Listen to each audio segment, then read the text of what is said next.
What data can a thief get from a stolen phone or laptop? Losing your hardware is bad enough. But what happens to your personal data? Could a thief with your phone, tablet, or laptop access your apps and files? It depends on the device you lost, unfortunately. Most Windows PCs aren't encrypted. Thieves can always erase your device and keep using it, unless you enable something like activation lock on an iPhone or iPad, but they can't get at your personal data if your device's storage is encrypted. Apple's iPhones and iPads are securely encrypted by default. A thief won't be able to unlock your phone without your passcode. Even if you normally sign in with Touch ID or Face ID, your phone is also secured with a passcode.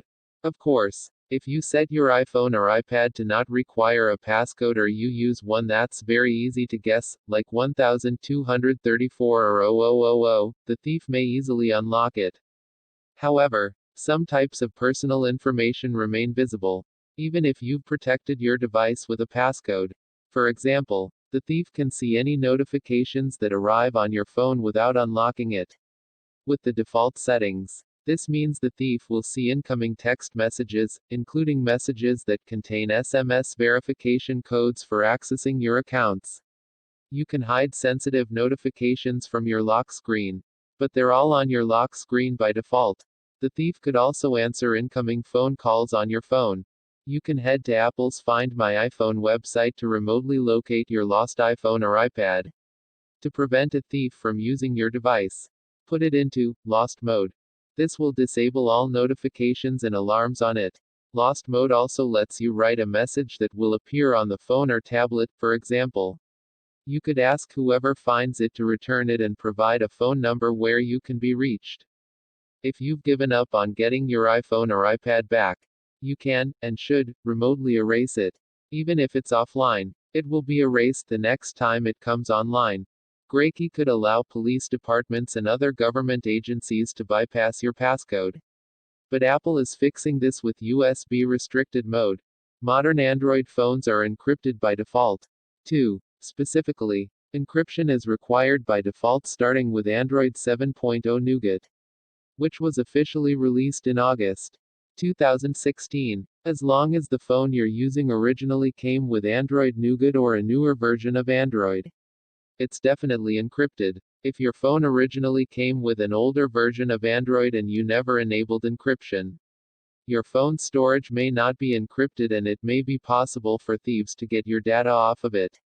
Even if your phone is currently running Android 7.0 or newer, it may not be encrypted if it originally ran an older version of Android. Of course, this encryption only helps if you're using a secure PIN or passphrase to protect your device.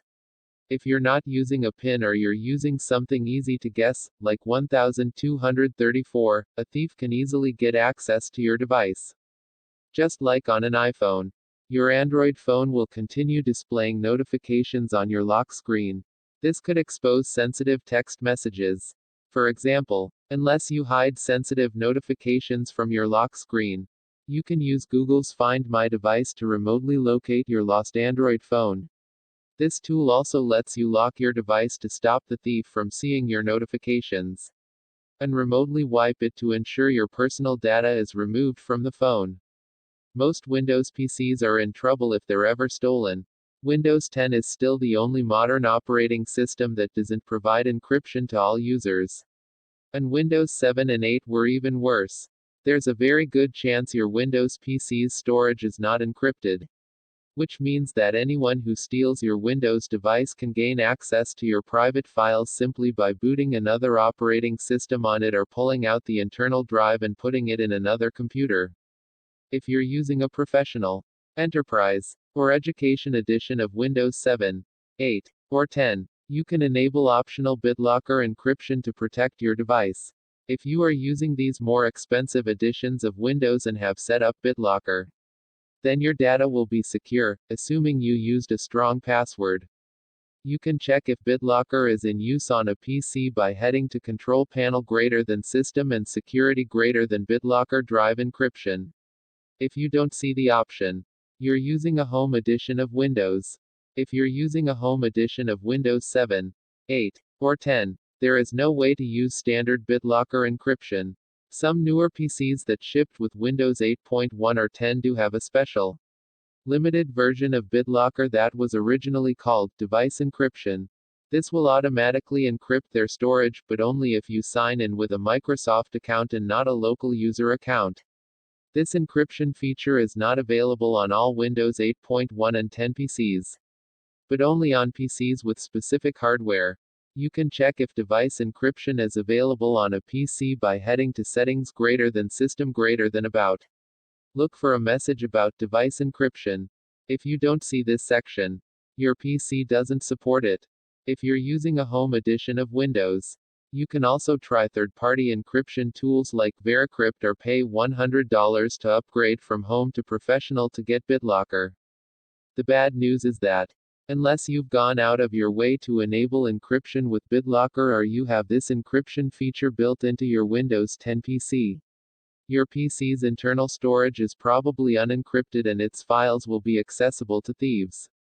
If your device ran Windows 10, you can use Microsoft's Find My Device tool to track it, assuming Find My Device was enabled on the PC before you lost it. We think Microsoft should enable encryption by default for everyone. Unfortunately, it hasn't done so among modern devices. Windows PCs are uniquely vulnerable to data theft unless BitLocker is enabled.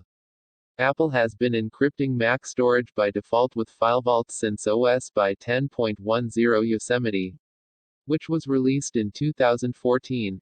Your Mac's internal disk is almost certainly encrypted with FileVault, which prevents anyone from accessing your files without knowing your Mac password. You can double-check whether your Mac is encrypted by heading to Apple menu greater than System Preferences greater than System and Privacy greater than FileVault. Of course, this assumes your MacBook is secured with a password. If you use a very weak, easily guessable password or set up automatic login, the thief can easily gain access.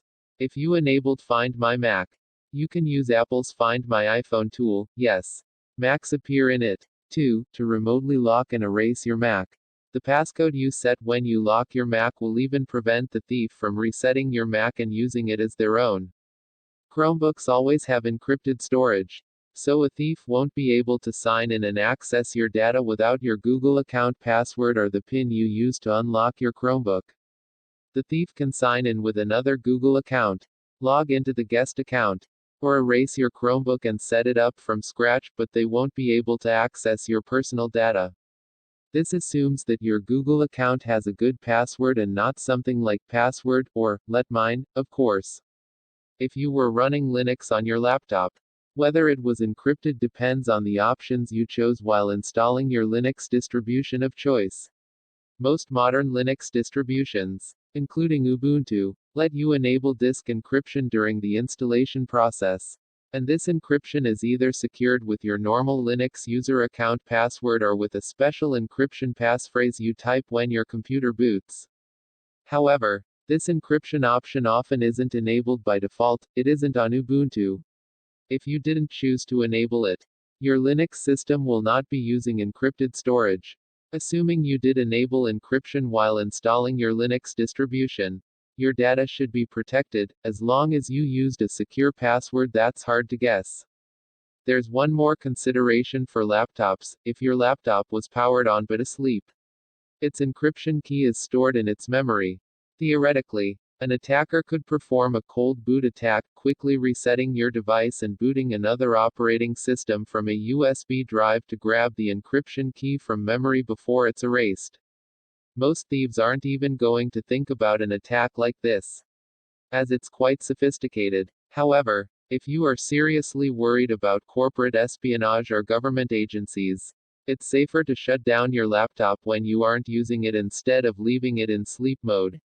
You may just want to shut it down when you're taking it to a public place or somewhere else you're worried it may be stolen.